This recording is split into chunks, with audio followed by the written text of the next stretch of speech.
Cody Clemens says that in the early 90s, God gave him an idea for a cartridge display business, but he needed money to get started.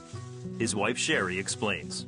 We had a commercial banker give us some financial advice to never use your own money and always use somebody else's. That way, if you lost everything, you wouldn't lose what you had. So the Clemens used credit cards to start their business. Buying things on credit soon became a habit that was hard to break. I was spending a lot of money, but I was not paying off any of my debt. So God gave us the warning. You have to get out of debt or I can't use you. The couple heeded God's warning. They downsized their home and sold their new vehicles to get rid of the car payments. But then they took matters into their own hands and made an investment in an expensive magazine ad. The ad came out on September 10th, 2001, one day before the tragic events of 9/11. All their sales came to a halt. To this day, we have not gotten a single order off of that ad, not a single phone call. The Clemens debt now totaled a staggering $300,000. One day, they started reading about the principles of tithing and began giving regularly. I wanted to make sure every single time God was paid first before anything else. That revolutionized our whole life. Sherry believes God then told her to pay off the mortgage on their farm before their credit cards. When I was questioning God about it, he said, no, I want you to pay off your house first. We're not going to do it how man does it because I want to get the glory for your testimony and not man's wisdom. I disagreed with her. I argued with her.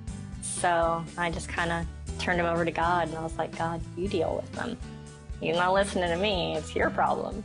Cody pursued refinancing the house, but all of his attempts fell through. And then one day, something changed. I have no idea how it happened. All I knew is I woke up and I had this wonderful idea that we got to pay off this house. It was my idea. It was, I had this idea. The Clemens worked hard and paid off their mortgage, but their problems weren't over. Their customers stopped paying and their income dwindled. Even at their lowest point, Cody and Sherry say that God provided for them. That was the beginning of the toughest part. But he gave us the evidence that he was faithful. And he gave us the plan. Just be obedient.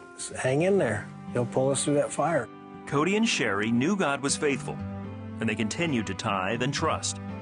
Then finally, a breakthrough. The orders started coming back in. People started paying on time. People would pay early.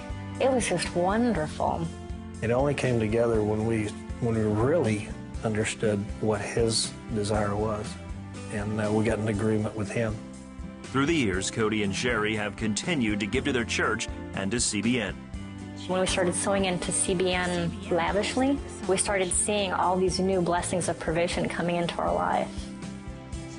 Today, their business is going great, and they are completely debt-free. If you don't plant a seed, nothing will grow. And it doesn't matter if it's $1 or 100 or 1,000. The size doesn't matter. It's your faith in being obedient, stepping out.